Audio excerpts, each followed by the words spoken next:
转长13.6公里的台南市北外环道路，目前完工的第一期甲第三期通车的部分有6.6公里，第二期3.3公里也搁咧施工，第四期下午召开工程的说明会。立委陈廷辉从头到尾就徛伫个民众的立场，希望第四期的高架桥墩会用个落伫个咸水溪的高团地。咱要安怎，互咱地方袂有因为一个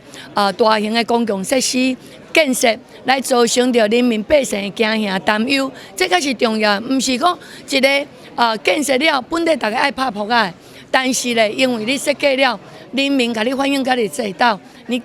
你还是坚持。所以今日我嘛有邀请到第6河川局，就是讲因即摆问题中央咧了解是讲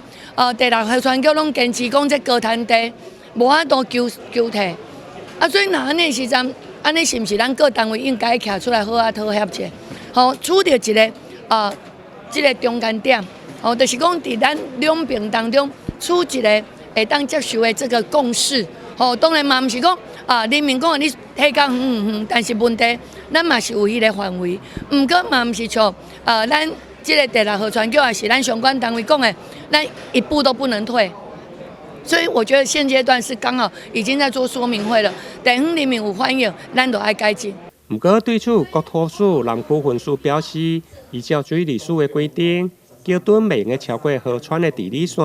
就伫国土署说明当中，嘛有民众来邮白布条抗议。对此，河川署第6分署嘛回应，因为该规定是水利署伫民国109年修正，公务员只用依法来行政。水利法规啦，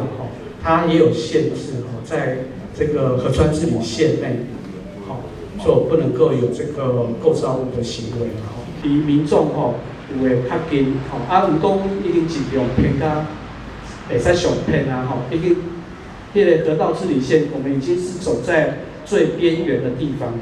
我们的桥型已经是在得到治理线最边缘的地方，再超过去就越线。阮即摆就是讲。这条法令我无法度去偷，因为这条就是规定是安尼。公务人员阮爱依法行政，所以你以为说国土署嘛是依这条法令去修正他们的一个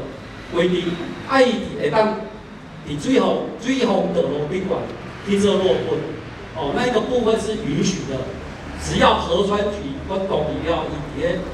堤后或者是水防道路宾馆会当去落分，但是在高滩地上。因为他有明确的表示，只要是跟治理计划线就是讲甲河川平行，这条的规定是禁止的。为避免民众真正抗议，阻挡着工程的进展，对此立委陈廷辉嘛希望国土署伫个2个月内提出桥墩落伫个高滩地，对着水文的影响提出报告，然后向河川署依着个案来申请。台南新闻林根采访报道。